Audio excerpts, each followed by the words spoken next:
Judge Beauty is back. Beauty fades. Dumb is forever. His boss was overspending on beauty. She is wasting company funds. $92 on foundation? I just wanted to look glowy. That stuff isn't even cruelty-free.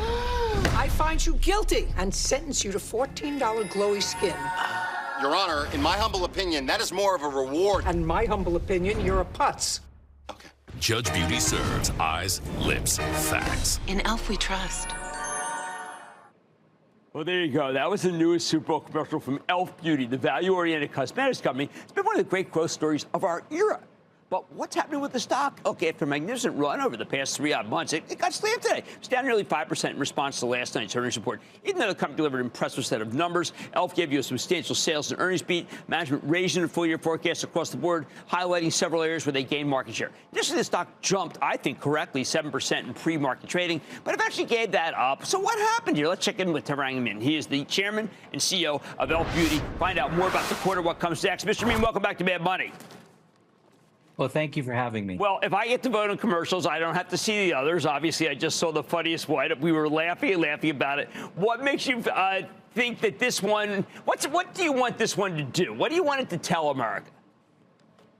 Well, you know, what we wanted to do, well, first of all, we want to continue to broaden our awareness. And that was the reason why last year we partnered with Jennifer Coolidge, dramatizing the stickiness of our Power Grip Primer, the #1 item in color cosmetics.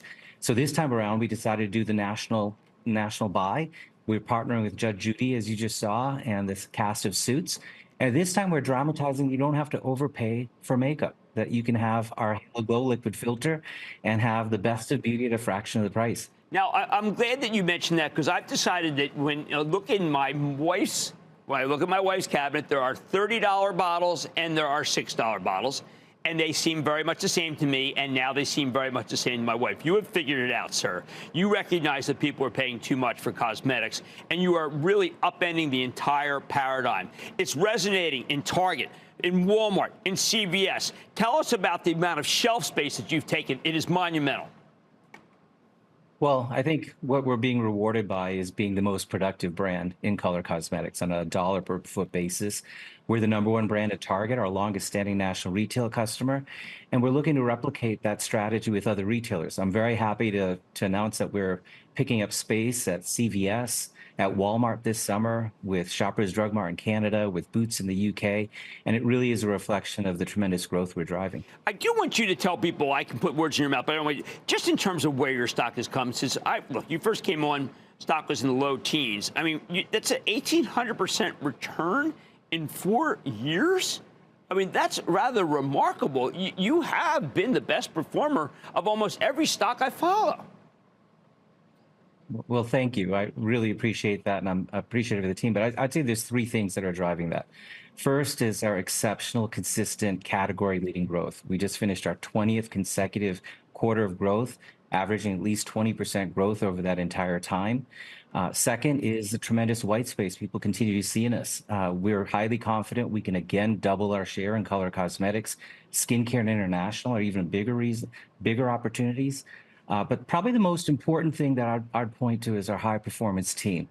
We're unique in the consumer space, not only the diversity of our team, but that we give every single employee equity in the company every year.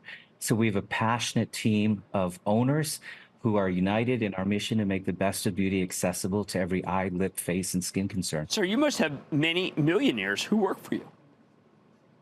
We do have actually quite a few people who've created real wealth, and we want them to create wealth because they're driving exceptional returns. Now, let's talk about what's happened over time to your customer. I think your customer may initially have been you serve an underserved group, a demographic, but has it not changed to the point where there are a lot of people who you regard as being, say, middle to upper income, who just say, you know what, this stuff is great. I'm not going to overpay anymore for this kind of thing. Well, you know, we're already seeing that with Gen Z. We're not only the #1 brand amongst Gen Z with the 29% mind share, but that goes across every income segment. Our strategy has been pulling more people into the franchise. So we've been picking up millennials, Gen X, and this last quarter, we partnered with Manuel Turizo, a rising Latinx star, creating our Eyes, Lips, Face song in Spanish. And we're overdeveloped amongst Hispanics, and we continue to bring more consumers into the franchise, which is also one of the reasons why we're doing the Super Bowl ad. Now, we have seen brands that resonate in the United States therefore resonate overseas, whether it be in South America, South Korea, Europe. What are your international plans? I know they are happening right now. No, they very much are. As I mentioned, our international business was up 119% last quarter. And most of that growth were the first two countries we entered, Canada and the UK.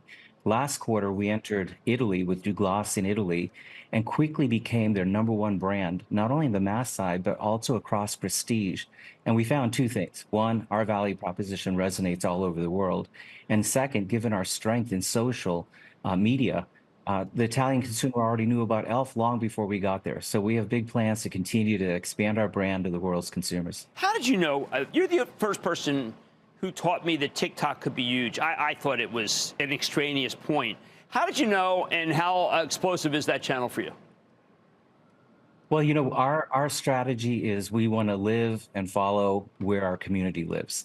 And so we're always looking at what is engaging them, where are they spending their time? And particularly amongst Gen Z, we saw they're spending a lot of time on TikTok. So I think, you know, we're now like a 4-time TikTok billionaire. Right. But we're not limited to TikTok. We also have our own channel on Twitch. This last quarter, we actually also did a branded experience for Roblox. That branded experience is the #1 branded experience on the platform, a 96% rating, over 5 million plays. So, and it also continues to help us broaden our audiences, including Gen Alpha. So we're really pleased with the strength we have across the various social channels, always being native and always looking to engage and entertain our community. I want to thank you. I'm glad you mentioned your team, because I've met many of your team, and they are ambassadors. And they're, by the way, they're very happy that you came on our show. They remember when you were in the low teens. But they love you, and they love your brand, and they love the customers, most important of all. So I want to thank you for coming on the show. Look forward to watching your ad in real time on Sunday. That's Tarang Amin. He's the chairman and CEO of E.L.F. Beauty, and I know this stock is headed to 200. Thanks for coming on. Thank you. Look, E.L.F. is just such a winner. We've been behind it all the way. We're not backing down now. Mad Money's back in for the break. Coming up, EV demand has failed to get Wall Street's motor running. Is Detroit committed to an electric future, or is there a U-turn ahead? Stick with Cramer. Don't miss a second of Mad Money. Follow @Jim Cramer on X. Have a question? Tweet Cramer. #MadMentions. Send Jim an email to madmoney@cnbc.com or give us a call at 1-800-743-CNBC. Miss something? Head to madmoney.cnbc.com.